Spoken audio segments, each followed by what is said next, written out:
I decided to do this another time, because I'm a moron. And this time, I actually gave half a shit. So, I actually bothered to look at the teams. We have more Seafoam Isles Draft League stuff, and, Rykart versus Omnomapus. I'm not even going to bother with pronouncing these names correctly, so I'm just going to call the guy on the left Reich and the guy on the right Omno.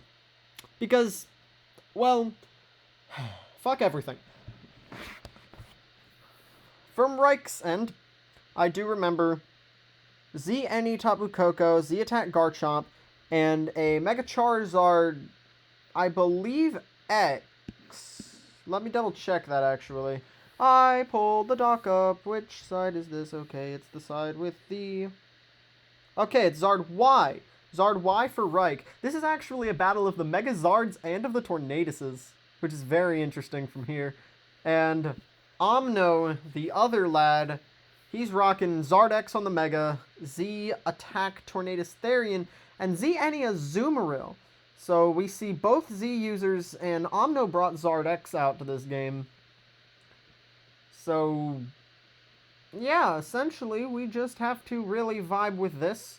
I do not remember the names of these teams, frankly, because I give a few shits. But, okay, so we've got Reich on the Refrigerated Kingdras, and Omno on the Kelowna Kangaskhan? I think that's how you pronounce that name. Once again, pronunciations suck. So, what's the deal with this? This is National Dex Legacy, so Koko doesn't get close combat. Granted, due to fake leaks, it doesn't get close combat anyway. But a majority of this game seems like it's going to come down to what the hell Tapu Koko does. Because this Tapu Koko, it's just going to spam Volt Switch the entire game. Registeel gives it free volts, Hitmontop gives it mostly free volts unless there's an earthquake involved. Tornadus, definitely free volts unless it's like Scarf with Sludge Wave. Azumarill, usually free volts, like not if it's set up to +6 with Z Belly Drum and Aqua Jet it down. Rotom, for the most part, free volts, but then Rotom volts in return, so I guess there's a little bit of a dynamic there. Rotom also packs that meaty electric resistance, the only electric resist on the team, at least until Charizard Mega evolves into Mega Charizard X, in which case it tanks out Tapu Koko, admittedly, pretty handily. Then we get into the grounds on Reich's and I'm trying to think about everything here, because I'm looking at this and I see large advantage states on both sides. Reich is definitely pulling a more team effort sort of scenario where, like, Meloetta can potentially beat up Hitmontop, Tapu Koko is going to Volt Switch into literally everything, Tornadus lures in Registeel, brings in the grounds, and then they start going to town. Depends on how Tornadus and potentially Charizard and Rotom work. Having 3 ground immunities from Omno is going to make dealing with Garchomp and Donphan significantly easier. We only see Hazard. So from Omno's side, I see Rocks on Steel, and removal on potentially anything. It could be Tornadus, it could be Hitmontop, it could be Rotom. Whereas for Reich, Rocks will either be on Chomp or Donphan, and if there's removal, it's probably not going to be on Tornadus Incarnate. So if there's removal, it's probably going to be on Donphan. This is why I think we're going to see a Boots Tornadus Incarnate here. Look at me, I'm already livelying up. So, and now we get into the biggest roadblock for Omno's path to victory this game. Reich's Milotic. More than the offense, more than Tapu Koko just spamming Volt Switch, more than Tornadus doing whatever the hell it wants with hurricanes and U-turns and everything, more than Garchomp throwing rocks up and earthquaking things, more than Meloetta potentially murdering Hitmontop and, hey, even maybe pushing damage on other things, more than anything else, Omno is going to base his entire game plan around what the fuck Milotic does. Because given that there's a Mega Charizard X here, Milotic most likely ends up having a Flame Orb for that fat marble scale boost, and so we're going to get into an entire thing with that, because with the marble scale boost, there is... Milotic has relentless ability to tank out Charizard. Granted, Charizard boosts in its face and isn't immediately threatened, but Charizard gets phased by either Haze or Dragon Tail. And nothing like switching into Scald, barring Charizard. Because Azumarill doesn't want to take a burn. Tornadus, okay, I guess it's fine, but what does it do back to Milo? Admittedly, Taunt Tornadus Therian is what's going to be the greatest thing here, but if it's Tornadus, then here comes Tapu Koko to start wrecking havoc.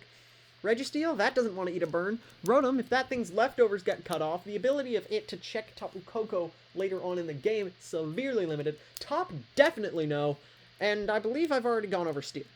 So, Milotic is huge this game, so what does Omno have going for it?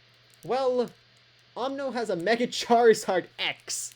There's little else you can really say about Mega Charizard X apart from it does Mega Charizard X things. I suppose there's a number of things that also bank on what Hitmontop's doing. But, like, Intimidate Hitmontop can potentially pose some interim problems to something like Garchomp or Donphan. And Intimidate, or even Technician Hitmontop with Triple Axle begins posing a really nice threat to things because it cuts right through Donphan's sturdy. Yeah, it'll be taking 40% of its health clanking into Garchomp, but if it can remove Chomp and then be able to spin the rocks away, boom. And, well...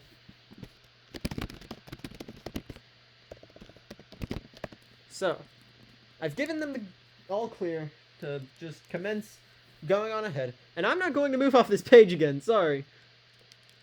So, then we get into Steel. Steel checks Torn, and if it's got enough special defense, it potentially even can handle Tapu Koko, although not over the course of an extended game. Stealth Rock seems like it's... Oh, Stealth Rock. Yes.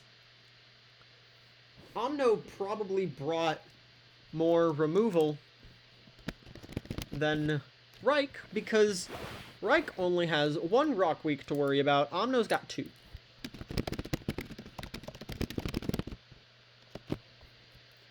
And not only does he have two, he has a Mega Charizard, which is potentially the greatest symbol of removal reliance in the game. So here comes Steel, and here comes Koko. I forgot that Tapu Koko does learn Default, so we're potentially going to see some action around that. If this Meloetta is carrying knockoff utility, there's potentially more arguments here. And this is what I was talking about. Tapu Koko is just going to lead off and just start mashing its Volt Switch. Registeel's going to start taking a little bit. Yes, rocks are going to go up here, but then we're going to get into the entire dynamic with the grounds and potentially reeds, and then Stealth Rock on both sides, and Rapid Spin, and Defog, and Milotic, and Charizard. Charizard is the big one. Reich's entire thing is limiting Charizard. Whether that be phasing it in with rocks up to just chip into it, not let it boost, revenge kill it after the boost. It's gonna Nature's Madness steal for 50 as the rocks go up. That is actually huge. That is... Having Nature's Madness Tapu Koko in this game, just... Like, it seems like it's going for a bit more utility, but now here the free Volt Switch is Registeel, looking like it's a pretty specially defensive variant. Either that or it's just not an offensive Tapu Koko. Here comes Donphan, gonna get poisoned by Steel. Reich did not bring a single Toxic immunity, although there is potentially clearing from Meloetta's Heal Bell, and Milotic, it isn't immune to Toxic until after its Flame Orb goes off. We also crucially see no boots and no leftovers on this Donphan, suggesting potentially an Assault Vest sort of variant. I've had some fun with Choice Band, that's helped me out a bit. But from Reich's side, just throwing rocks up here seems like the most sensible move, although Steel getting all this leftovers, getting back all the way up to 50 after the Volt Switch after this turn. This is the power of leftovers, just being able to crucially and residually just tick, tick, tick. Also, Donphan's Knockoff could be the safest move to actually throw out here. It's either Stealth Rock or Knockoff in this instance, and how Omno wants to deal with it, either way, it seems like a Charizard moment. But I'm not entirely sure what Omno's seeing. Pressure is an entirely separate concept in games, and potentially So here comes Tornadus, and it's going to The Donphan is going to spin for 20. I'm not sure how much a standard Donphan pulls that off, or why Donphan was so quick to spin specifically. But Tornadus is probably just going to pull off a U-turn here. It's going to start healing this off, and Omno will likely start getting onto the front foot on Tapu Koko about as much as he really can, because he kind of can't. That's how Tapu Koko works when you don't have a ground immunity showing up. Admittedly, Rotom Mo would be a pretty solid instance of something being able to get off on the front foot against Tapu Koko, but then on that first turn, Koko's just going to hit it with a Nature's Madness, chop 50% of its health off, and every time Koko comes in and is free to do whatever it wants, Reich is just free to chuck out Nature's Madness, sling around some Volt Switches, and even if Omno gets Rocks up, there's... Alright, so yes, Tornadus is going to go for a U-turn, but Donphan's going to stay in. We're going to see what Donphan does. At this rate, I'm pretty sure the Donphan is not Choice Banded. Here comes Top, will not pull off an Intimidate, and a straightforward Stone Edge from the Donphan. Gonna get reduced to 47 from the Toxic hit, and we see a Technician Hitmontop. I'm not entirely sure what this Top could be chucking out, but something about this interaction screams an offensive Donphan with an Assault Vest and potentially a Scarf Hitmontop. So here comes my Milotic, and a nice double switch into Rotom Mo. There's the Flame Orb I was talking about. So now Rotom's going to potentially push damage, and Meloetta's just now going to come in, soak up the Leaf Storm for 32, start healing off with leftovers. This seems like either a knockoff or a Heal Bell moment, and given how Reich's been playing earlier this game, it's probably going to end up being Heal Bell, because I don't know Reich's preferred gender. So here's Steel, actually going to pull off a U-turn instead of trying to clear Donphan's status or knock some items off. Ugh. Admittedly, going for knockoff utility on this sort of Meloetta, I haven't really analyzed the full matchup of everything yet. Of 11 versus 11, I can only really look at 6v6 and think about preview shenanigans. But knowing that Reichart benched his Mega Charizard Y here, knowing that to be factual, I can simply make some assumptions, like hell, Azumarill could end up being Sap Sipper to fully check Charizard, with being able to soak up the sun-boosted fire moves and dodge and get an attack praise off Solar Beam. Potentially, there's the Hitmontop has a Choice Scarf attached, and we're going to see some action with that. But now here's Registeel. Donphan's poisoned, going to be coming in at 41%, but we're going to get the Garchomp. And here's where shit starts to hit the fan for Omno, because all of the Earthquake switch-ins aren't huge fans of Dragon Claw, and all of the Dragon Claw switches aren't huge fans of Earthquake. So Garchomp's free to choose whatever attack it wants, or the even better option, just chuck up rocks. Because we've already seen how people are, or how apparently Reich, at least in this game, was very quick to spin the Stealth Rock away from Registeel, instead of trying to make some actual game progress with trying to knock off an item with Donphan, or actually push for damage. But hey, we'll never truly know, because what came in, it was Tornadus. So, or maybe they wanted the spin for just overall team utility, but Reich's... Okay, I guess rocks dig into my Milotic very harshly, and keeping my Milotic's health intact is vital to the overall success of the team. And now he's going to sacrifice Koko to poison, likely predicting Tornadus Therian to come in, and that was a very interesting, or semi-aggressive move from Omno. We're going to see another Volt Switch come out, Registeel just staying in, tanking hits like a champ, and just slinging Toxic around. Here's Donphan, and the rocks are going to go up, and let me guess, the Donphan's going to spin them off. And, I don't even know at this point. Okay, Registeel's going to go down to Earthquake, something that Omno got rewarded for leaving Registeel in against that Garchomp, predicting the double switch into Tapu Koko. He got rewarded with a Poison and with Stealth Rock coming up. So those are definitely big rewards for the general scheme of the game. And now we have Tornadus ready to do whatever the hell it wants. This Donphan's revealed Edgequake and Spin. So its last move is really up for grabs. It seems like this is an Assault Vester. It's going to live the Air Slash. Stone Edge to 77, not quite a knockout, and Donphan goes down. So, Tornadus T not running Hurricane. Personally, a decision I disagree with. Here's going to come Coco. We're going to have more action, more Volt Switch nonsense. Because trust me, with Steel down as one of the only electric neutralities, at least, we're going to see Rotom Fan. We're going to see Volt Switch. Hell, we could see Nature's Madness here. But with Omno doing what he has done, if he reads Nature's Madness, I will call him crazy.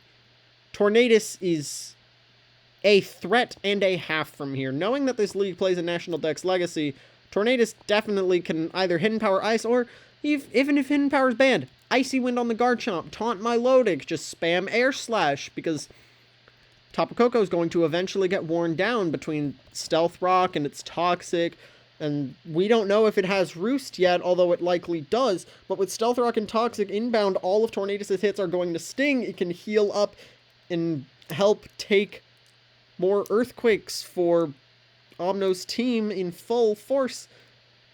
Tornadus T is still very much a threat here, so I would not be surprised to see Rotom walk in on a Volt Switch, or Nature's Madness maybe. But if Omno's insane and wants to stay in on the madness, then, well, I would see madness from both sides, if you understand the joke there. We're going to see Top come in on D-Gleam for 46. Some Poison. Electric Terrain is off. I sort of understand the Dazzling Gleam play there. But Top... Okay, admittedly, Top didn't really have much of a use this game. It soaked up a couple hits from Tapu Koko.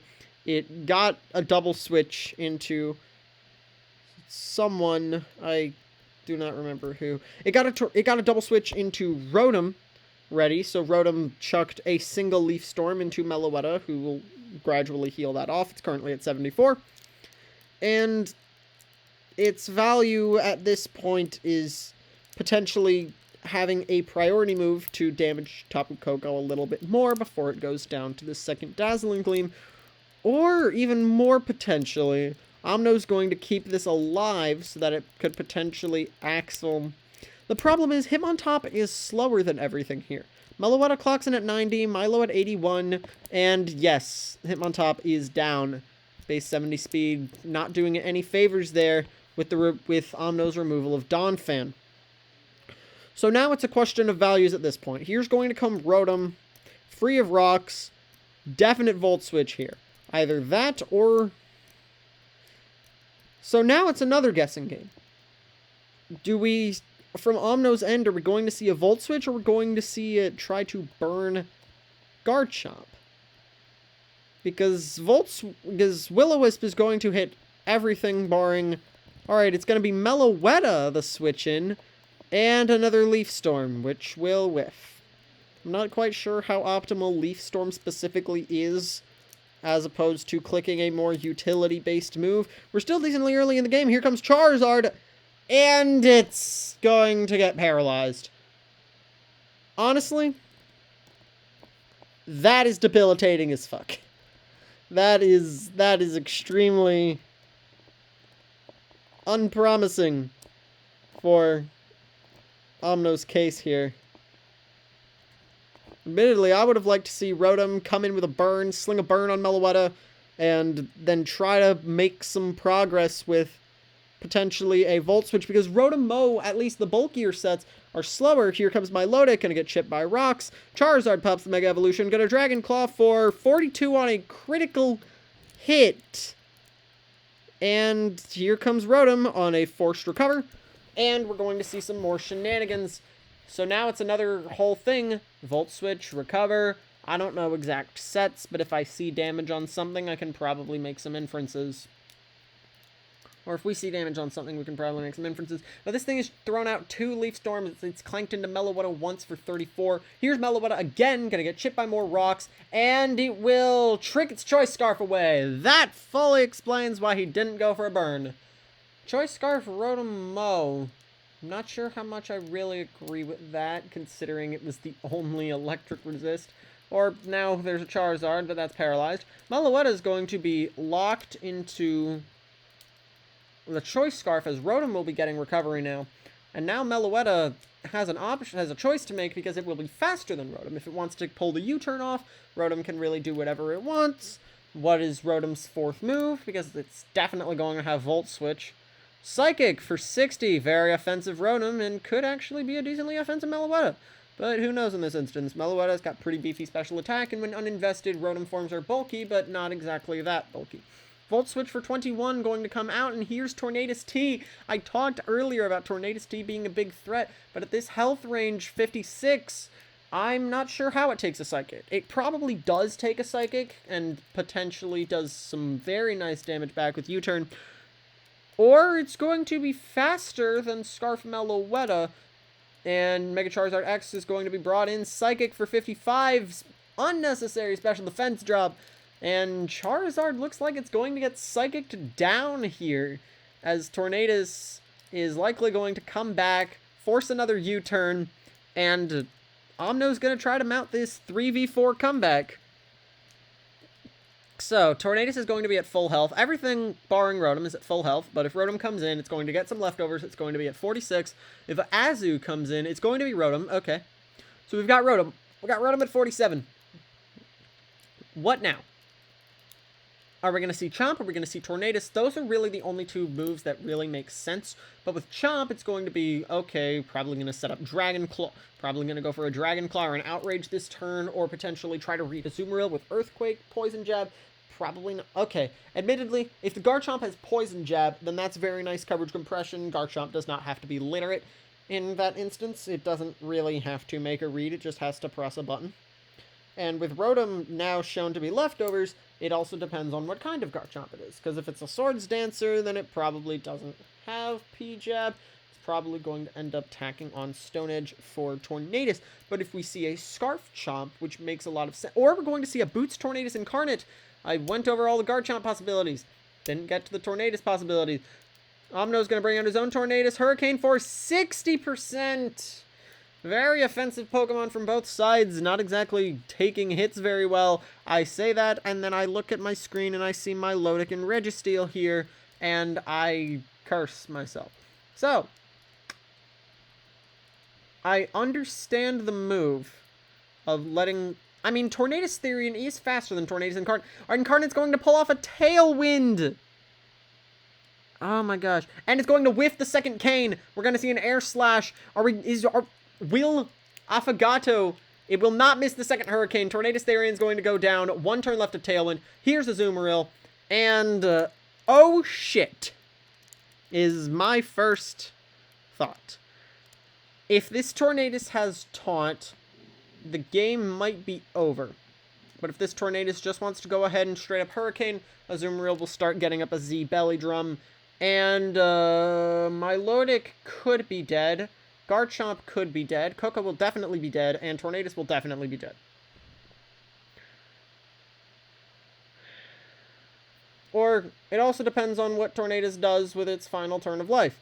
Because if we're going to see a Hurricane and Z Belly Drum, then I'm thinking it would be Tornadus Tailwind as Azumarill knocks it out with Aqua Jet. Then Milotic could try to stall its players. Or it's a hard Milo switch. Z-Drum ×4. Tailwind peters out. Azu's going to claim a knockout. Because, or the Milotic's faster and hazes. Either the Milotic had speed or the Azumarill had none. More likely the latter. Or, who knows? It could very well have been the former. But here's going to be another recover from Milotic.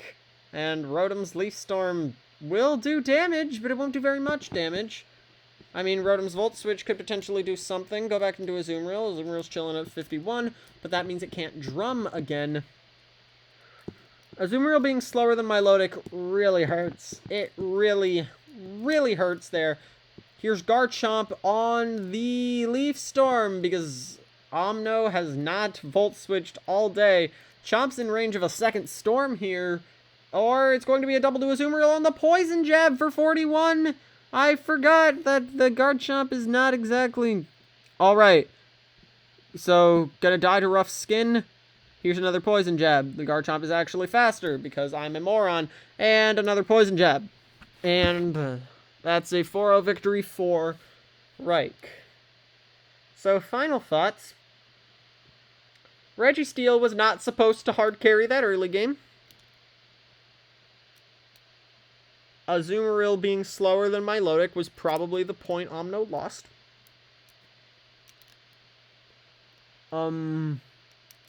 This is why you do not run Air Slash on Tornadus. Because if Tornadus had hit 2 Hurricanes instead of 2 Air Slashes on its incarnate form, then Therion's alive, and we start getting into an entire cycle. The game becomes 3-3 instead of 4-2. And yada yada yada, less shit hits the fan. Overall, solid game between these two guys. The Stealth Rock not going up. I didn't exactly agree with Donphan immediately trying to rapid spin the Stealth Rock away on like turn 3. At that point, you just try to get your own rocks up, make legitimate game progress, start getting more damage. This team looks kind of offensive, but I also understand the reasoning behind not wanting to let Milotic get chipped down.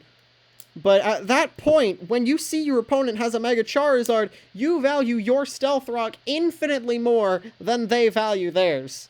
So Reichardt's not getting Stealth Rock up probably hurt it, but then Charizard walked in on a Thunder Wave. And honestly, that might have been the point the game was over. But heck, I don't even know anymore. Milotic's Haze. That was the game winner. Good game to y'all, and have a good night.